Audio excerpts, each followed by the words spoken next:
Hello, everyone, and welcome to Cincinnati Cancer Advisors Medical Minute Podcast, sponsored by Kroger Health. I'm Sherry Hughes. On the heels of Cincinnati's Zero Prostate Cancer Run Walk, which was held on June 1st, Cincinnati Cancer Advisors, by the way, was a presenting sponsor, and our executive director, Steve Abbott, was the race director. We're going to talk about prostate cancer, continuing to elevate that conversation. And joining me today is Dr. Keith Melvin, an internist with the Jewish Hospital Mercy Health System. He is also a prostate cancer survivor and the co-founder of the Black and White Cancer Survivors Foundation, along with Bill Mabry. Welcome, Dr. Keith. I like to call you Dr. Keith. Well, you're not the first one or the last. And certainly it is a pleasure being here, Sherry. I'm so glad that you texted me and asked me to come. I saw you at my Black and White Cancer Survivors Gala in 2023, which was an awesome event and has continued since 2009. Well, we're going to talk about that event. Thank you for asking. Oh, thank you for being here. Also, you see a familiar face right next to Dr. Keith Melvin is our Dr. Phil Leming, who was our medical director here at CCA. And Dr. Phil, it's always good to have you in the house. Oh, well, thank you. I also found out we both trained in the same system in the past, so we could give stories together for a good while. Yeah, there's a lot to unpack. And we really wanted to talk with you, Dr. Melvin, because, again, I said you are a cancer survivor. So you walk the walk and talk the talk. What do you want, especially men, most to know about prostate cancer? Well, first of all, I want them to know that prostate cancer does not discriminate. Clearly, every man, and I'm saying for men from 30 till they die, are candidates for prostate cancer possibilities. And the key to prostate cancer, like many others, is early detection, which clearly matters. And so we're fortunate with prostate cancer that we have a screening mechanism that men must be encouraged and promoted, and sometimes drug into the facilities to get screened for prostate cancer. So prostate cancer is something that you, as we always have said, you should die with it and not from it. But now we've seen people here recently on television, the Bill Waltons, the O.J. Simpsons, the many others, Merv Griffin, many other men who are famous, if you will, but have also succumbed and died from prostate cancer, where we see 30,000 men die every year from prostate cancer. 200,000 to 300,000 are diagnosed. And Dr. Leming, you and I had this conversation earlier, and I was asking you about the different types of screening, because Dr. Melvin was talking about, all that will succumb to prostate cancer diagnosis or perhaps lose their lives. What's the best method of screening now? Well, it's been what's been around for a long time, and it has had various controversies over the years, but it's just a blood test called a PSA. Which is easy, it's inexpensive, and it's virtually every physician can order that for their patient.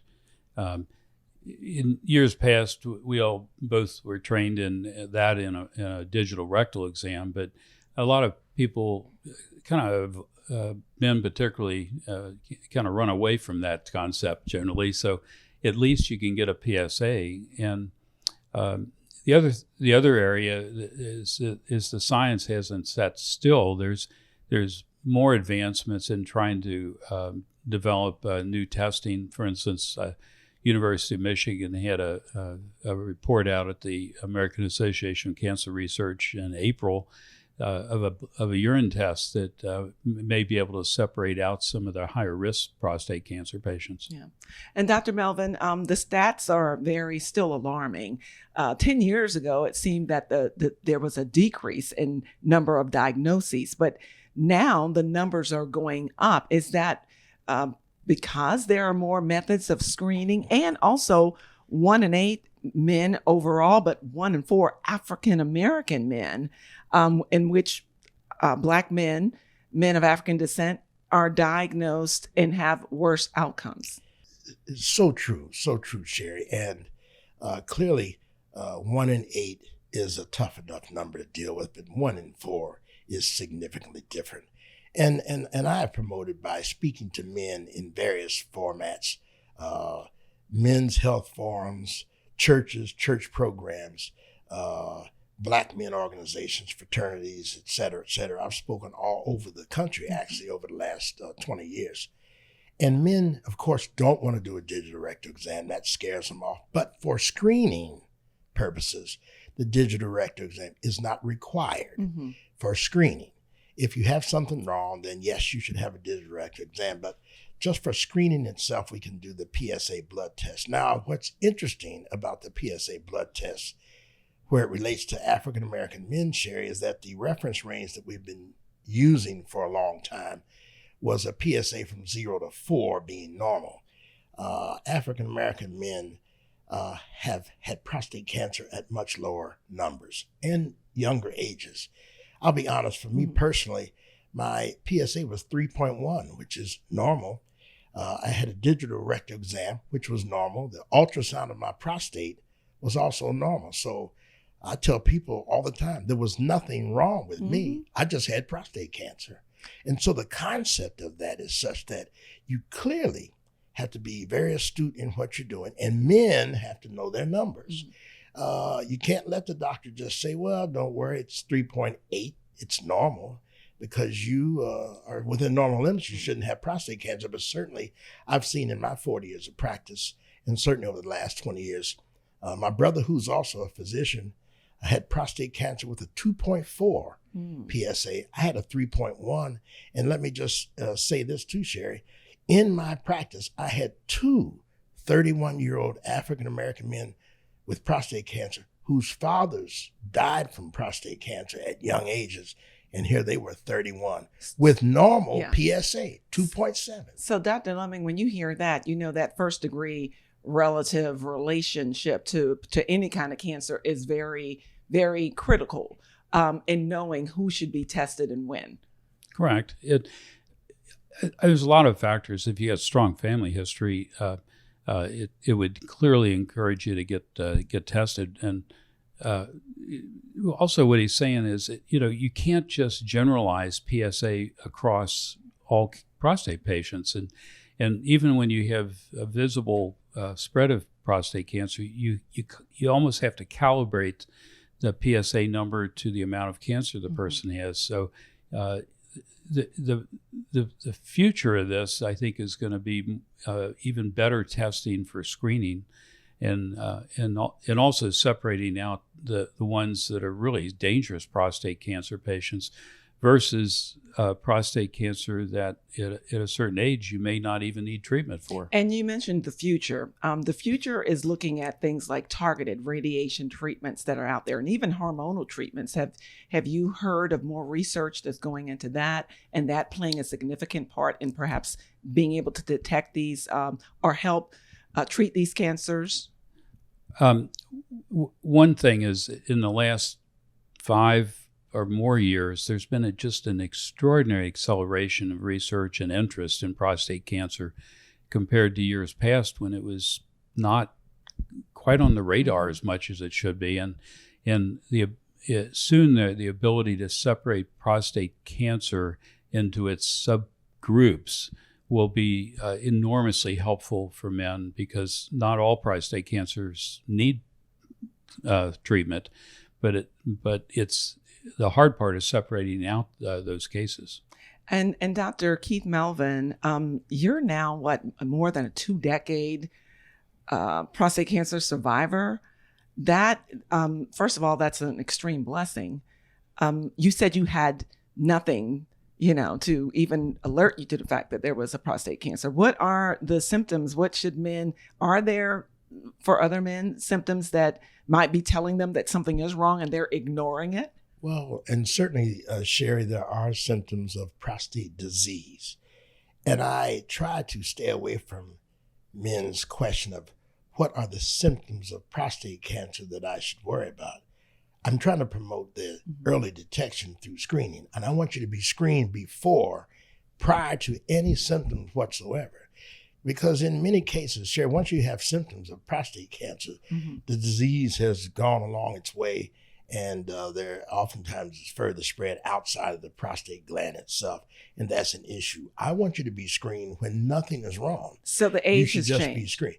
Well, yes, and the age has been changing. You know, we used to always say check men at 50. I was 47. I had two 31-year-olds. I've had many guys, African American. My practice has been 90% African Americans. And so, if you will, I have my own book that I've been able to write, which sometimes there are aberrations from what the general population and the general population of physicians are seeing. But that's what makes a doctor independently unique and so forth. It is that it is the practice that you have, it is the experience that you have, and what you've seen yourself. And that kind of directs what the doctor does. And so I'll be honest, in my practice, every guy 40 gets a PSA. Every African-American man who's 35, I get a baseline screening PSA just to be sure. Now, because I had two 31-year-old guys, I'm probably out of order, but I have ordered baseline screens on my 30-year-old guy who has a family history or first-degree relative. Because having had two men with prostate cancer at 31, I just feel like it goes against my grain not to be more inclusive, and just realizing that that is a unique group of men that I should be made aware of. Yeah. And so I get a baseline screen. Now, everybody gets it at 40. And clearly, just as Dr. Leming said, what you're talking about is the velocity of the change of the PSA, which is why it's important to get the first one and then one a year later or 2 years later or whatever you think, so you can establish what the velocity of the change is, because the velocity of the change gives you the indication that something may be wrong. And now there are more sophisticated tests that you can do that separates out those PSAs into someone who's at higher risk of prostate cancer. Okay. Because other things can have elevated the PSA, of course. We are down to a couple of minutes. So Dr. Leming, I want to ask you a question before going back to Dr. Keith Melvin. What, in your opinion, is needed to help bring decreased numbers and to help more men survive? Well, I think what the kind of activity Dr. Melvin's doing is hugely important to take away the stigma of the concept, take away the fear, because men are really different than women when it comes to the healthcare world. They tend to avoid things and procrastinate a lot worse, and we all know that. Just taking care of even ourselves, we're kind of wired that way. Ditto. and so the idea is to make it just a simple thing like getting your blood pressure checked, and encourage people to get the test done with their physicians. And on the negative side is there's been lots of ups and downs about recommendations of PSA. There's been phases where the argument is don't do the PSA. Right. And then others, it says, I think we've been around long enough that we've seen 2 or 3 cycles of this discussion. And but I think I'd point out that the science is exploding in this area. The hope for prostate cancer patients is extraordinary, and it's going to be even better. The screening is going to be even better. It's just not quite there yet. Okay, well, I want to thank you, Dr. Leming. We have 1 minute or so. I want to give Dr. Melvin a chance to tell us a little bit about how you're continuing to educate through the Black and White Cancer Survivors Foundation. That's a way that you're keeping all cancers on the forefront so that people can be aware. Certainly, Sherry, and thank you so much. The Black and White Cancer Survivors Foundation, which we started, had a party in 2009, just had a party.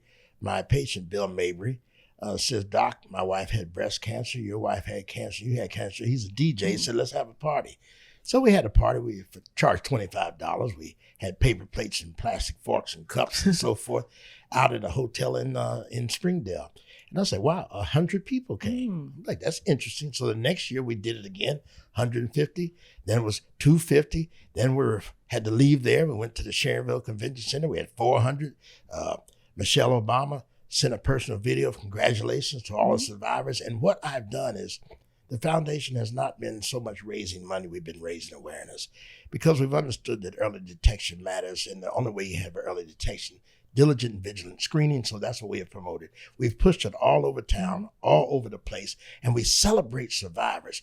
We celebrate birthdays, celebrate survivors. We live life and love and laugh, and that's what we've done every time. And thank you so much for doing that, for being a voice in the community. Thank you, Dr. Leming. Thank you, Dr. Melvin, for being here. We will continue to talk the talk, right? Yes, to we make will. sure that folks are aware out there and are educated about all kinds of cancers. And so we thank you all for joining us this episode for Cincinnati Cancer's Advisors Medical Minute podcast. Please share it. Please subscribe to it, and make sure that you're doing your part as well to get the information out to your communities. Thank you. We'll see you next time.